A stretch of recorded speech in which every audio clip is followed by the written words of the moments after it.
الکوثر تمنع خصومت الخصما، سورہ کوثر کی جو کثرت کرے تو جو جھگڑا کرنے والے اس کے دشمن ہیں، اللہ ان دشمنوں کی دشمنی سے محفوظ فرما لیتے ہیں۔ الکافرون تمنع الکفر عند النداء، جو سورہ کافرون کو پڑھتا ہے کثرت کے ساتھ، اللہ تعالیٰ موت کے وقت کافر بننے سے حفاظت فرما دیتے ہیں۔ الاخلاص تمنع النفاق، جو سورہ اخلاص کی تلاوت کرتا ہے اللہ تعالیٰ اس کو نفاق سے بری فرما دیتے ہیں۔ الفلق تمنع حسد الحاسدین، سورہ فلق کی تلاوت زیادہ کرے گا تو اللہ حاسدوں کے حسد سے بچائیں گے۔ والناس تمنع الوساوس، اور جو انسان سورۃ الناس کی کثرت کرتا ہے اللہ شیطان کے وساوس سے اس کی حفاظت فرماتا ہے۔ اب اللہ کے حبیب صلی اللہ علیہ وسلم نے ہمیں یہ باتیں بتا دی تو ہمیں کس بات کی پریشانی؟ کوئی حسد کرتا ہے، کوئی دشمنی کرتا ہے، کوئی اپنے ہمیں نقصان پہنچانے کی کوشش کرتا ہے، دل میں یقین رکھیں نقصان پہنچانے سے بچانے والا زیادہ بڑا ہے۔ جب اللہ پہ توکل رکھیں گے تو اللہ عبادت فرمائے گا، اور اگر کوئی آپ کے ساتھ برائی کرے یا زیادتی کرے آپ اللہ کے لیے معاف کر دیں، اللہ کے لیے معاف کر دیں۔ چنانچہ معافی کا ایک عجیب حدیث پاک ذرا سن لیجئے۔ وہ صورت جو انسان کے دنیا اور آخرت کے سب مسئلوں کو حل کرنے والی، حدیث پاک میں ہے من قرأ نہارا کفا ہمہ، جو سورہ یاسین کو دن کے شروع میں پڑھتا ہے اللہ اس کے پورے دن کی پریشانیوں میں اس کی مدد فرماتے ہیں، اس کے اٹکے کاموں کو آسان کر دیتے ہیں۔ ومن قرأ لیلا غفر ذنبہ، اور جو اس کو رات کے وقت پڑھتا ہے اللہ اس بندے کے گناہوں کو معاف فرما دیتے ہیں۔ حکیم ترمذی رحمۃ اللہ علیہ فرمایا کرتے تھے اگر کسی بندے کو اپنے دل میں کفاوت محسوس ہو، سختی محسوس ہو، تو وہ سورہ یاسین شریف کو پڑھے یا اس کو برتن پر زعفران سے لکھ کر اس کو پیے، اللہ تعالیٰ دل کی سختی کو دور کر دیتے ہیں۔ اگر کوئی بندہ اس سورت کو قبرستان میں پڑھے تو اللہ تعالیٰ وہاں کے جو موتا ہیں ان کے اوپر قبر کا عذاب معاف فرما دیتے ہیں۔ ابو ہریرہ فرماتے ہیں کہ اللہ تعالیٰ نے سورہ یاسین کو انسان کے پیدا ہونے سے 1000 سال پہلے پڑھا۔ جب فرشتوں نے سنا تو انہوں نے کہا خوش نصیب ہیں وہ لوگ جن پر یہ صورت اتاری جائے گی، خوش نصیب ہوں گے وہ لوگ جن کے سینوں میں یہ صورت محفوظ ہوگی، اور خوش نصیب ہیں وہ لوگ جن کی زبانیں اس صورت کی تلاوت کریں گی۔ چنانچہ جنت میں جنتی عام قرآن مجید نہیں پڑھ سکے گا، صرف 2 صورتیں ہیں، سورہ طٰہٰ اور سورہ یاسین، اس کی تلاوت جنت میں بھی کر سکے گا۔ جو اکثر عامل لوگ بتاتے ہیں یا جس کی وجہ سے عامل لوگ الٹا لوٹتے ہیں لوگوں کو اور ان کے عقیدے خراب کرتے ہیں، ہمارے حضرت رحمت اللہ علیہ وہ اعمال بتاتے تھے، ان کا بھی بتانا ضروری ہے تاکہ ماں کو پتہ ہو کہ ان اعمال کے کرنے سے کیا کیا فائدہ ہوتا ہے۔ ہم جہاں جسمانی دوائیوں سے فائدہ اٹھائیں گے وہاں قرآن کے ان اعمال سے بھی فائدہ اٹھائیں۔ ہمارے حضرت رحمت اللہ علیہ فرماتے تھے کہ جب کبھی رات کو نکلنا ہو ویرانے میں، جنگل میں، اور یہاں تو جنگل میں جانے کا بہت زیادہ رواج ہے، تو فرمایا کرتے تھے کہ شام سے پہلے اگر پڑھ لیا جائے چند مرتبہ سلام علی نوح فی العالمین، سلام علی نوح فی العالمین، تو اللہ تعالیٰ سنیک بائٹ سے یا اسکارپین کی بائٹ وغیرہ سے بندے کی حفاظت فرماتے ہیں۔ پھر ایک عمل ہے کہ دشمن کا خوف، فرض کرو بچے کو کسی بندے سے ڈر لگتا ہے، یا آپ سفر میں جا رہی ہیں اور آپ نے ایئرپورٹ سے جانا ہے تو کئی مرتبہ پولیس کا ڈر اور امیگریشن کا ڈر، کسٹم کا ڈر، یہ یا کسی حاکم کا ڈر، تو کسی بھی بندے کا ڈر اگر ہو تو ہمارے حضرت رحمۃ اللہ فرماتے تھے کہ قرآن مجید کی آیت ہے سورہ یاسین میں وَجَعَلْنَا مِن بَيْنِ أَيْدِيهِمْ سَدًّا وَمِنْ خَلْفِهِمْ سَدًّا فَأَغْشَيْنَاهُمْ فَهُمْ لَا يُبْصِرُونَ۔ اس کو اگر پڑھ کے آیت کو اس بندے کی طرف پھونک دیا جائے، اللہ واقعی اس بندے کی آنکھوں پہ پردے ڈال دیتا ہے اور وہ بندے کو تکلیف نہیں پہنچاتا۔ ہم نے اپنی زندگی میں ہزاروں مرتبہ اس آیت کو پڑھ کے آنکھوں سے اس کا فائدہ دیکھا ہے۔ ایک ہے بچے کو نظر لگ جاتی ہے، اس کو نظر بد کہتے ہیں، یہ لوگوں کو بھی لگ سکتی ہے، اور ہمارا تجربہ یہ ہے کہ سب سے زیادہ نظر بچے کو ماں باپ کی لگتی ہے، کیونکہ وہ خود اس کو پیار محبت سے دیکھتے ہیں تو نظر تو اثر کرتی ہے، العین حق۔ تو اب اس کے لیے کسی کے پاس جانے کی ضرورت نہیں، قرآن مجید کی ایک آیت ہے، ان اللہ سیبطلہ ان اللہ لا یصلح عمل المفسدین۔ اس آیت کو 3 مرتبہ پڑھ کے ماں خود بچے کو دم کر دے، روزانہ نظر کا اتارا ہو جائے گا، اور بچہ دیکھیں بڑا کام ڈاؤن ہو جائے گا۔ اکثر بیبیز ویسے ہی پیارے لگتے ہیں، اور اگر خوبصورت ہوں تو پھر تو اور ہی کچھ بات ہوتی ہے۔ تو بچے کو رات سوتے ہوئے یا صبح اٹھ کر اگر یہ آیت پڑھ کے 2 دفعہ 3 دفعہ دم کر دیا جائے تو بچے کے اوپر سے بری نظر کا اثر ختم ہو جاتا ہے۔ ایک ہے کہ پڑھنے والے بچے اسکول میں اچھا پرفارم کریں، اچھے نمبر لیں، گریڈ اچھے لیں، ان کو جو چیزیں یاد کریں وہ یاد ہو جائیں۔ اس کے لیے قرآن مجید میں الم نشرح لک صدرک ایک سورت ہے، وہ بچے کو یاد کروا دیں اگر بچہ اس عمر کا ہے، اور وہ بچہ پڑھنے سے پہلے، اسٹڈی کرنے سے پہلے، چاہے کلاس میں ہو، چاہے ٹیوشن میں ہو، چاہے ہوم ورک کر رہا ہو، چنانچہ کھربوں کھرب حصے بنے اور چھوٹا چھوٹا حصہ ہر کسی کو ملا۔ انسانوں میں، حیوانوں میں، چرندوں پرندوں میں جو محبتیں آپ دیکھتی ہیں یہ اس چھوٹی سی محبت کا نتیجہ ہے۔ اسی کی وجہ سے ماں کو اولاد سے محبت ہوتی ہے، میاں بیوی کو آپس میں محبت ہوتی ہے، بہن بھائی کی محبت ہوتی ہے، بھائی بھائی کی محبت ہوتی ہے۔ اب آپ ذرا سوچئے کہ آدم علیہ السلام سے لے کر قیامت تک آنے والے لوگ یہ کل کتنے ہوں گے، اور ہر کسی کو اس میں سے حصہ ملا۔ پھر حیوانوں میں، پرندوں میں جو محبت پائی جاتی ہے وہ بھی اسی کا حصہ۔ لیکن اللہ تعالیٰ نے 99 حصے اپنے پاس رکھ لیے، ان کا اظہار اللہ تعالیٰ قیامت کے دن فرمائیں گے۔ اب اللہ تعالیٰ نے چونکہ بندوں کو اپنی رحمت میں سے حصہ دیا تو اللہ تعالیٰ کو بندوں سے پیار ہے۔ ان اللہ بالناس لرؤوف الرحیم، بے شک اللہ تعالیٰ انسانوں پر رؤوف اور رحیم ہے۔ آپ بھی اگر کوئی چیز بنائیں تو اپنی بنی ہوئی چیز اچھی لگتی ہے۔ اللہ نے انسان کو بنایا اور بہترین صورت میں بنایا، اور ہم پر تو اللہ کا بڑا فضل ہے۔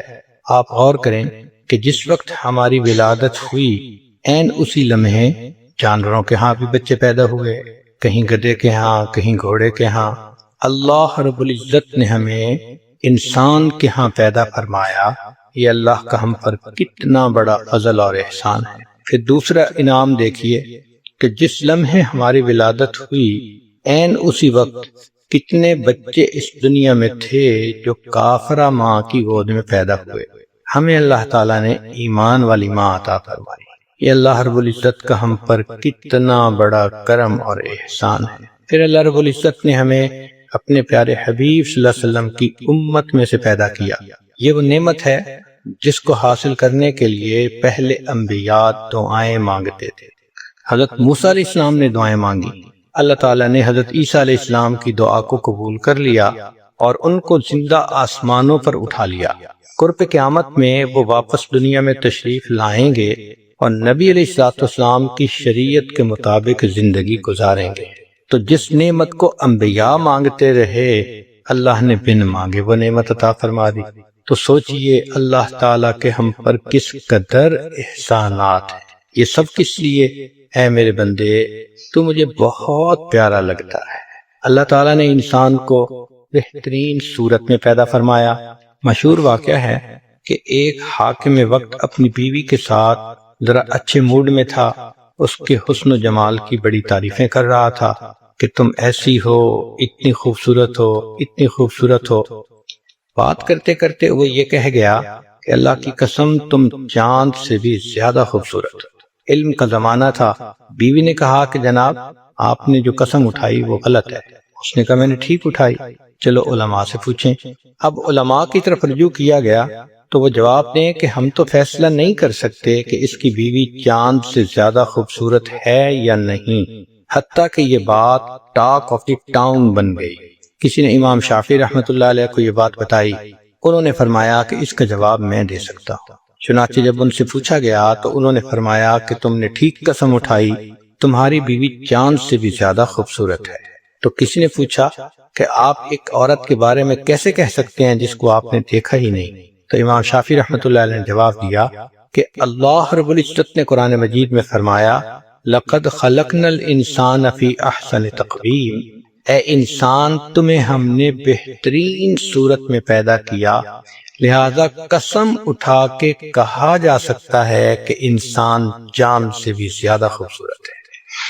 کسی نے کیا اچھی بات کہی، چاند سے تشبیہ دینا یہ کہاں انصاف ہے، چاند سے تشبیہ دینا یہ کہاں انصاف ہے، چاند کے منہ پہ چھائیاں میرے مدنی کا چہرہ صاف ہے۔ تو واقعی اللہ رب العزت نے انسان کو چاند سے بھی زیادہ خوبصورت بنایا۔ پھر اللہ رب العزت نے انسان کو عزتوں سے نوازا، فرمایا وَلَقَدْ كَرَّمْنَا بَنِي آدم، ہم نے بنی آدم کو عزت عطا فرمائی۔ ذرا غور کریں کہ باقی مخلوق جب کھانا کھانا ہوتا ہے تو کھانے کی طرف اپنا سر جھکاتی ہے، گائے چارہ کھانے کے لیے سر جھکاتی ہے، بھینس سر جھکاتی ہے، بکری سر جھکاتی ہے، شیر چیتے کو دیکھیے شکار کرنے کے لیے سر جھکاتے ہیں۔ اللہ نے انسان کو وہ عظمت بخشی کہ اے میرے بندے، تیرا سر تو صرف میرے سامنے جھکنے کے لیے ہے، اس کو کھانے کے لیے جھکنے کی ضرورت نہیں، میں تیرے ہاتھوں سے تیرا کھانا تیرے منہ تک پہنچا دوں گا۔ تو انسان کے منہ تک کھانا خود پہنچتا ہے، سر جھکانے کی ضرورت نہیں ہوتی۔ تو یہ انسان کو اللہ نے عظمت بخشی، فرمایا کھیتیاں سرسبز ہیں تیری غذا کے واسطے، کھیتیاں سرسبز ہیں تیری غذا کے واسطے، چاند سورج اور ستارے ہیں ضیاء کے واسطے، بحروں پر شمس و قمر ماء و شما کے واسطے، یہ جہاں تیرے لیے ہے تو خدا کے واسطے۔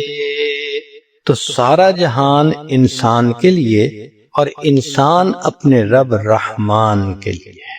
تو اللہ رب العزت نے انسان کو عزتوں سے نوازا، اے انسان تو مجھے بہت پیارا لگتا ہے۔ پھر دیکھیے کہ اللہ نے انسان کا رزق اپنے ذمہ لیا، فرمایا وَفِي السَّمَاءِ رِزْقُكُمْ، تمہارا رزق آسمانوں میں ہے۔ دوسری جگہ فرمایا وَإِن مِّن شَيْءٍ إِلَّا عِندَنَا خَزَائِنُهُ، جو کوئی بھی چیز ہے ہمارے پاس اس کے خزانے ہیں، وَمَا نُنَزِّلُهُ إِلَّا بِقَدْرٍ مَّعْلُومٍ، ہم اس کو معلوم اندازے کے مطابق اتارتے ہیں۔ فرمایا وَمَا مِن دَابَّةٍ فِي الْأَرْضِ إِلَّا عَلَى اللَّهِ رِزْقُهَا، زمین میں جو بھی کوئی جاندار ہے اس کا رزق ہمارے ذمے ہے۔ اب جب رزق اللہ نے ذمے لے لیا تو دیکھیے ہمیں کتنی بڑی تسلی ہو گئی۔ اس لیے حدیث پاک میں آتا ہے کہ رزق بھی انسان کو تلاش کرتا ہے، موت بھی انسان کو تلاش کرتی ہے، فرق یہ ہے کہ رزق پہلے پہنچتا ہے، موت اس کے بعد پہنچتی ہے۔ اگر کسی پہاڑ کے نیچے پانی کا ایک قطرہ ہو جسے کسی بندے نے پینا ہے تو جب تک وہ بندہ پی نہ لے اس وقت تک اس کو موت نہیں آ سکتی۔ پھر ہر کوئی مطلب کا پیار کرتا ہے، کہنے والوں نے کہا دنیا مطلب دی او یار، ہر محبت کے پیچھے آپ کو غرض نظر آئے گی۔ مثال کے طور پہ ماں باپ کو اولاد سے محبت ہوتی ہے، اس میں بھی غرض، ماں باپ کی یہ غرض ہوتی ہے کہ ہمارے بچے اچھے بنیں گے، سیٹل ہو جائیں گے، ہمارے بڑھاپے کا سہارا بنیں گے، ہماری عزت کا سبب بنیں گے۔ اولاد کے دل میں یہ ہوتی ہے طلب کہ ماں باپ خرچ کریں گے، پڑھائیں گے تو ہم اچھے انسان بن سکیں گے۔ تو دونوں طرف طلب ہے۔ میاں اور بیوی دونوں کو ایک دوسرے کی ضرورت ہے، بیوی خاوند کی ضرورت ہے، خاوند بیوی کی ضرورت ہے۔ استاد اور شاگرد کو دیکھ لیجئے، استاد پڑھاتا ہے کہ اس کے بدلے مجھے کچھ ماہانہ ملے گا، شاگرد پڑھتا ہے کہ استاد کے پڑھانے سے میرے گریڈ اچھے آ جائیں گے۔ تو ہر جگہ آپ کو کوئی نہ کوئی مطلب نظر آئے گا، حتیٰ کہ پیر مرید کا تعلق بھی مطلب کا تعلق ہے۔ وہ کیسے؟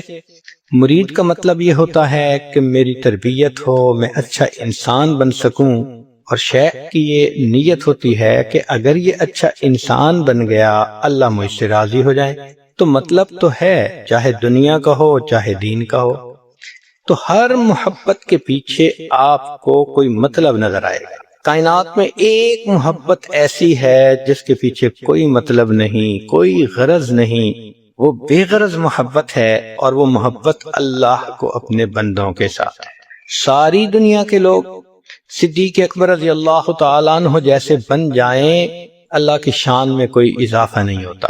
ساری دنیا کے لوگ فرعون کی طرح بدبخت بن جائیں، اللہ کی شان میں کوئی کمی نہیں آتی۔ اللہ کی عبادت کے لیے فرشتے بہت ہیں۔ پھر اللہ بندوں سے جو پیار کرتے ہیں وہ کس لیے؟ کہ اللہ تعالیٰ کو اپنے بندوں سے محبت ہے۔ حدیث قدسی ہے، فرمایا اے میرے بندے، کل یریدک لنفسہ وانا اریدک لک، ہر کوئی تجھ سے اپنے لیے محبت کرتا ہے، میں تجھ سے تیرے لیے محبت کرتا ہوں۔ تو اللہ تعالیٰ کی محبت بے غرض ہے، اس لیے اللہ تعالیٰ چاہتے ہیں کہ میرا بندہ میرے پاس رہے، میرے ساتھ رہے، مجھ سے دور نہ جائے۔ اب انسان گناہ کرتا ہے شیطان کے بہکانے پر، اور گناہ انسان کو اللہ سے دور کرتے ہیں۔ تو دیکھیں اللہ تعالیٰ نے گناہوں کو بخشنے کے کیسے کیسے سبب بنا دیے۔ یوں لگتا ہے کہ اللہ کی رحمت تل گئی ہے بندے کے گناہوں کو بخشنے کے لیے، بہانے بنا دیے بخشنے کے۔ غور کریں تو حیرانی ہوتی ہے میرے بندے، شیطان نے گناہ کروائے تجھے مجھ سے دور لے جانے کے لیے، میں نے بخشنے کے انتظام کر دیے تجھے اپنے قریب کرنے کے لیے۔ اس لیے اے میرے بندے تو مجھے بہت پیارا لگتا ہے۔ اب مثلا غور کیجئے کہ دو فرشتے ہیں، ایک نیکی لکھنے والا اور ایک گناہ لکھنے والا۔ اللہ نے نیکی والے فرشتے کو افسر بنا دیا اور دوسرے کو ماتحت بنا دیا۔ جب بندہ نیکی کا ارادہ کرتا ہے تو نیکی کا فرشتہ فوراً ارادہ کرنے پر بھی ایک نیکی لکھ دیتا ہے، اور جب نیکی کر لیتا ہے تو ایک کے بدلے 10 نیکیاں لکھتا ہے۔ لیکن گناہ والا فرشتہ اگر کوئی بندہ گناہ کا ارادہ کرے تو وہ گناہ نہیں لکھ سکتا، اس کو اپنے افسر سے اجازت لینی پڑتی ہے، NOC لینا پڑتا ہے۔ تو وہ پوچھتا ہے اس نے تو گناہ کا پکا ارادہ کر لیا، کیا میں گناہ لکھ لوں؟ تو وہ کہتا ہے کہ نہیں، جب تک کر نہ لے تم کیسے لکھ سکتے ہو؟ اب بندے نے فرض کرو گناہ کر لیا، وہ فرشتہ دوبارہ پوچھتا ہے اب تو کر لیا، اب میں لکھ لوں؟ تو اس کا افسر اس کو کہتا ہے تمہیں کیا جلدی پڑی ہے، ہو سکتا ہے یہ توبہ کر لے، دل میں نادم ہو، شرمندہ ہو، اور اللہ اس کو معاف کر دیں تو تم جو لکھ کے کاٹو گے، کیا ضرورت ہے ایسا کرنے کی، انتظار کر لو۔ چنانچہ کئی پہر تک وہ انتظار کرواتا ہے۔ اگر اس دوران انسان اس گناہ پر نادم ہو تو فرمایا الندم توبۃ، دل میں نادم ہونا گناہ پر یہ توبہ ہوا کرتی ہے۔ اللہ دل کی ندامت کر گناہ کو معاف فرما دیتے ہیں۔ فرض کرو کہ اس نے احساس ہی نہ کیا اور گناہ لکھ دیا گیا، پھر اس نے دوسرا گناہ کر لیا، پھر تیسرا کر لیا، حتیٰ کہ اس بندے نے 5 گناہ کر لیے۔ اس کے بعد اگر وہ کوئی نیکی کرتا ہے تو نیکی والا فرشتہ اس کو کہتا ہے کہ سنو، اللہ کا قانون ہے من جاء بالحسنۃ فلہ 10 امثالھا، کہ جو بندہ ایک نیکی لائے گا ہم 10 گنا اجر دیں گے۔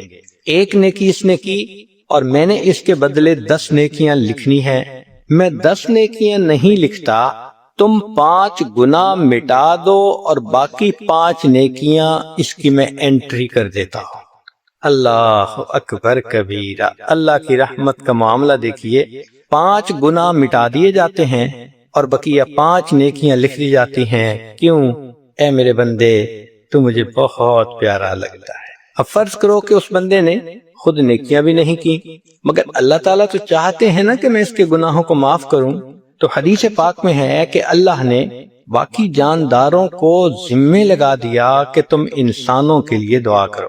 چنانچہ حیتان، مچھلیاں پانی میں انسان کے لیے استغفار کرتی ہیں، بلوں میں چیونٹیاں استغفار کرتی ہیں، ہوا میں پرندے استغفار کرتے ہیں، اور ان کے استغفار کو بہانہ بنا کر اللہ بندوں کے گناہوں کو معاف فرما دیتے ہیں۔ یہ کس لیے؟ اے میرے بندے تو مجھے بہت پیارا لگتا ہے۔ پھر ذرا اس سے اگلی بات دیکھیے کہ اللہ تعالیٰ نے اپنی معصوم مخلوق جن کو فرشتے کہتے ہیں ان کے ذمہ لگا دیا۔ چنانچہ قرآن مجید کی آیت ہے کہ اللہ کے فرشتے وَيَسْتَغْفِرُونَ لِمَنْ فِي الْأَرْضِ، جو زمین میں انسان ہیں ان کے لیے فرشتے استغفار کرتے ہیں۔ اگر ایک ولی کے استغفار کی اللہ کے ہاں اتنی قیمت ہے تو فرشتے تو معصوم ہیں، سوچئے ان کے استغفار کی کتنی قیمت ہوگی۔ اللہ اس کو بہانہ بنا کر بندوں کے گناہوں کو معاف فرما دے۔ یہ کس لیے کیا؟ اے میرے بندے تو مجھے بہت پیارا لگتا ہے۔ پھر اللہ تعالیٰ نے اور مہربانی فرمائی، جو انسان وضو کرتا ہے تو وضو کے اعضاء کے گناہ دھل جاتے ہیں، غسل کرتا ہے پورے جسم کے گناہ دھل جاتے ہیں، حتیٰ کہ نماز پڑھنے سے بھی گناہ دھل جاتے ہیں۔ حدیث پاک میں آتا ہے کہ اگر کسی شخص کے دروازے پر ایک نہر ہو اور وہ روزانہ 5 مرتبہ اس میں غسل کرے تو بتاؤ اس کے جسم پر کوئی میل کچیل بچے گی؟ صحابہ نے عرض کیا، اے اللہ کے حبیب صلی اللہ علیہ وسلم، اس کے جسم پر تو میل کا نام و نشان نہیں ہوگا جو دن میں 5 مرتبہ نہائے۔ نبی صاحب نے فرمایا، جو شخص باقاعدگی سے 5 نمازیں ادا کرتا ہے اس کے دل پر بھی اسی طرح گناہوں کی میل نہیں رہ سکتی۔ اب نماز سے بھی دل دھل گئے۔ پھر جمعہ کے بارے میں فرمایا کہ جو بندہ اہتمام کے ساتھ غسل کر کے اچھے کپڑے پہن کے خوشبو لگا کے وقت سے پہلے جمعہ کی نماز کے لیے آئے تو حدیث پاک میں ہے کہ پچھلے جمعے سے لے کر اس جمعہ تک کے درمیان جتنے گناہ تھے اللہ سب گناہوں کو معاف فرما دیتے۔ کس لیے؟ اے میرے بندے تو مجھے بہت پیارا لگتا ہے۔ پھر عید کا موقع آتا ہے، اللہ تعالیٰ فرشتوں سے پوچھتے ہیں کہ یہ میرے بندے کیوں ایک جگہ پر اکٹھے ہیں؟ حالانکہ اللہ تعالیٰ تو علام الغیوب ہیں، دلوں کے بھید جانتے ہیں، مگر فرشتوں کو گواہ بنانے کی خاطر اللہ پوچھتے ہیں لوگ کیوں جمع ہیں؟ فرشتے کہتے ہیں کہ یا اللہ یہ وہ بندے ہیں جنہوں نے رمضان کے روزے رکھے، تراویح پڑھی، اب رمضان ختم ہوا، یہ عید کی نماز کے لیے اکٹھے ہو گئے۔ اس کے بعد اللہ پوچھتے ہیں اچھا بتاؤ کہ جو مزدور پوری مزدوری کرے اس کا کیا بدلہ ہو سکتا ہے؟ تو فرمایا کہ پھر اس کے بدلے اس کے گناہوں کو بخش دیا جائے۔ تم اعلان کر دو، اے میرے بندو جو عید کی نماز پڑھنے کے لیے آئے ہو، قوموا مغفورا لکم، کھڑے ہو جاؤ بخشائے ہم نے تمہارے گناہوں کو تمہاری نیکیوں میں تبدیل کر دیا۔ سبحان اللہ، مولا آپ کتنا کریم ہیں، کتنے مہربان ہیں، صرف گناہ ہی معاف نہیں فرماتے، گناہوں کو الٹا نیکیوں میں تبدیل فرما دیتے ہیں۔ یہ کس لیے؟ اے میرے بندے تو مجھے بہت پیارا لگتا ہے۔ اور یہ بات سمجھ میں آتی ہے، ماں کو اپنی اولاد سے محبت ہوتی ہے، تو اگر کسی وقت بچہ پوٹی کرے اور اس سے بو آ رہی ہو تو ماں سے ذرا برداشت نہیں ہوتا، ذرا اس کو فیل ہوگا، فوراً بچے کو لے کے جائے گی اور اس کے ڈائپر تبدیل کرے گی، اس کو دھوئے گی، صاف کرے گی، نہلائے گی، پھر اچھے کپڑے پہنا کر، سرما لگا کر، خوشبو لگا کے لائے گی۔ جو بندہ اس بچے کو دیکھتا ہے اس کو اپنے سینے سے لگا لیتا ہے، وہ بچہ اتنا پیارا لگ رہا ہوتا ہے۔ اسی طرح اللہ تعالیٰ کو بندوں سے پیار ہے۔ اللہ تعالیٰ نہیں چاہتے کہ میرے بندوں سے گناہ کی نجاست کی بو آئے، لہذا جب کوئی بندہ گناہ کرتا ہے اللہ تعالیٰ کسی نہ کسی بہانے سے اس کے گناہوں کے میل کو اتار دیتے۔ کیوں کیا؟ اے میرے بندے تو مجھے بہت پیارا لگتا ہے۔ پھر ایک اور بات فرمائی کہ میرے بندے اگر تم مسکرا کر ملتا ہے اپنے مسلمان بھائی سے تو تیرے مسکرانے پر گناہ معاف، اگر راستے سے تو نے کوئی تکلیف والی چیز ہٹائی تو اس پر بھی گناہ معاف، اماطۃ الاذی عن الطریق۔ اور فرمایا کہ اگر تم نے جانور سے حسن سلوک کیا اس پر بھی تمہارے گناہ معاف۔ چنانچہ بخاری شریف کی روایت ہے کہ بنی اسرائیل کی ایک زانیہ عورت تھی، اس نے پیاسے کتے کو پانی پلایا تھا، اللہ نے اس پر اس کے گناہ کو معاف فرما دیا تھا۔ تو جانوروں کے ساتھ اگر حسن سلوک پر گناہ معاف ہوتے ہیں، جو بندہ اپنے گھر میں اپنی بیوی سے اچھا سلوک کرے، اپنے بچوں سے اچھا سلوک کرے، ماں باپ سے اچھا سلوک کرے، بہن بھائیوں سے اچھا سلوک کرے، مسلمان پڑوسی سے اچھا سلوک کرے، سوچئے پھر اللہ اس کے کتنے گناہوں کو معاف فرمائے۔ کس لیے؟ اے میرے بندے تو مجھے بہت پیارا لگتا ہے۔ پھر اللہ تعالیٰ نے انسان کے اوپر جو پریشانیاں آتی ہیں دنیا میں اس پر بھی گناہ معاف۔ حدیث مبارکہ میں ہے، نبی علیہ السلام تشریف فرما ہے، ہوا کا جھونکا آیا اور چراغ بجھ گیا، نبی اسلام نے پڑھا انا للہ و انا الیہ راجعون۔ ام المومنین عائشہ صدیقہ رضی اللہ تعالی عنہا نے پوچھا اے اللہ کے حبیب صلی اللہ علیہ وسلم، یہ انا للہ تو پڑھتے ہیں جب کسی انسان کی زندگی کا چراغ گل ہوتا ہے؟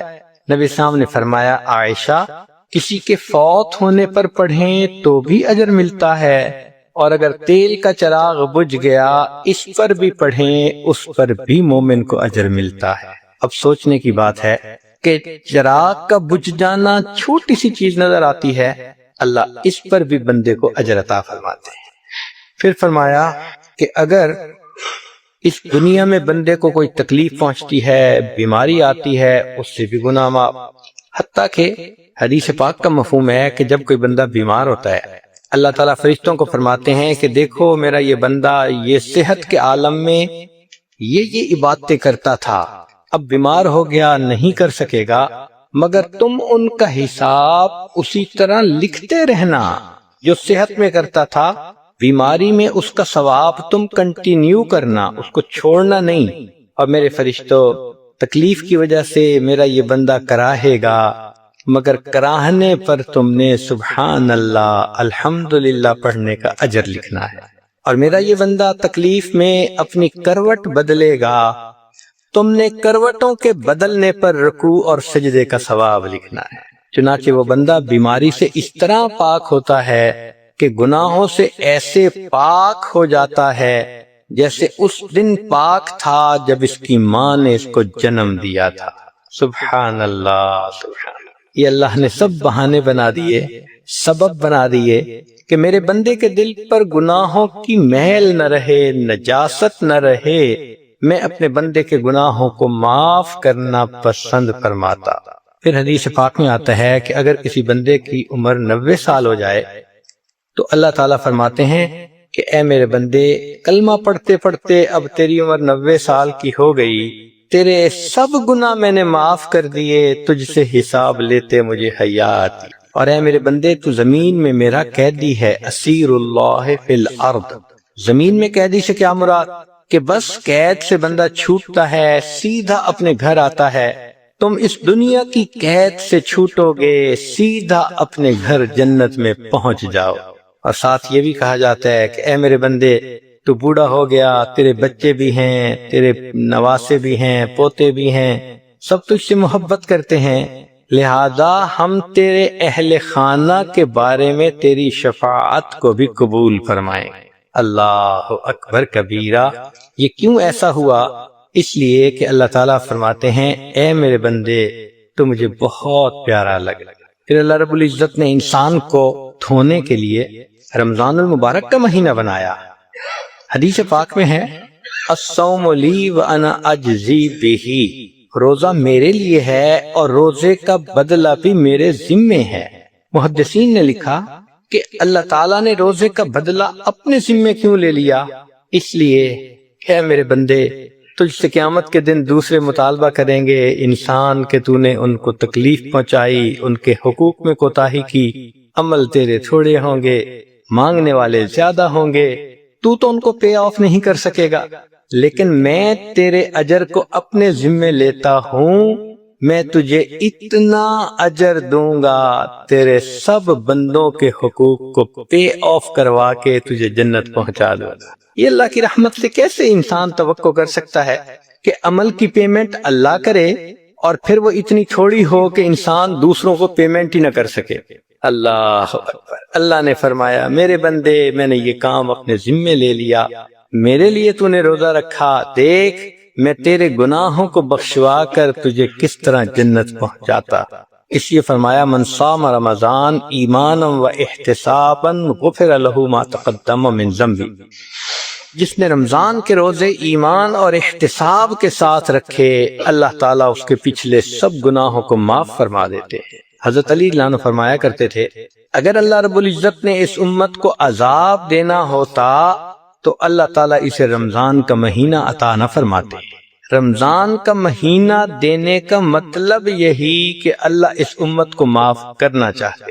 علماء نے ایک پیارا نقطہ لکھا ہے، وہ فرماتے ہیں کہ یوسف علیہ السلام 12 بھائی تھے، آحد عاشرہ کوکبہ 11 بھائی اور 12ویں یوسف علیہ السلام، تو کل 12 تھے، مگر یوسف علیہ السلام کی وجہ سے اللہ نے 11 بھائیوں کے قصوروں کو معاف کر دیا تھا، کہہ دیا تھا لا تثریب علیکم اليوم۔ تو جس طرح یوسف علیہ السلام کی وجہ سے 11 بھائی کے قصوروں کو معاف کر دیا، رمضان کا مہینہ یوسف علیہ السلام کی مثال ہے۔ اللہ اس مہینے کے صدقے بقیہ 11 مہینوں کی غلطیوں کو معاف فرما دے۔ پھر اللہ رب العزت نے صبح شام فرشتوں سے اعلان کروایا، حدیث پاک میں ہے ایک فرشتہ رات میں اعلان کرتا ہے، ایک فرشتہ دن میں، حل من سائل فعوتی لا، ہے کوئی سوال کرنے والا کہ جس کو عطا کیا جائے۔ ہم تو مائل بکرم ہیں، کوئی سائل ہی نہیں، راہ دکھلائے کسے، رہ رو منزل ہی نہیں۔ پھر اس سے بھی اگلی بات ذرا دیکھیے کہ اے میرے بندے تو نے گناہ کیے مگر پھر بھی میں نے تیری حفاظت فرمائی۔ انسان گناہ کر کے سو جاتا ہے، اللہ تعالیٰ جاگ جاگ کے اپنے بندے کی حفاظت فرما رہا ہوتا ہے۔ ذو مصری رحمۃ اللہ علیہ کا مشہور واقعہ ہے، فرماتے ہیں کہ میں نہر کے کنارے چل رہا تھا، میں نے ایک بچھو کو دیکھا جو پانی کی طرف جا رہا تھا۔ میں جانتا تھا کہ بچھو تیرنا نہیں جانتا، پھر یہ پانی کی طرف کیوں جا رہا ہے؟ تو جب میں نے غور کیا تو میں نے دیکھا کہ ایک کچھوا پانی کے کنارے پہ بیٹھا ہے۔ یہ بچھو اس کی پیٹھ پہ جا کے بیٹھ گیا اور کچھوے نے پانی میں تیرنا شروع کر دیا۔ ایسا ہی ہے جیسے کسی مہمان کو ریسیو کرتا ہے ایئرپورٹ سے تو اپنی گاڑی پہ بٹھا کے اسے گھر پہنچاتا ہے۔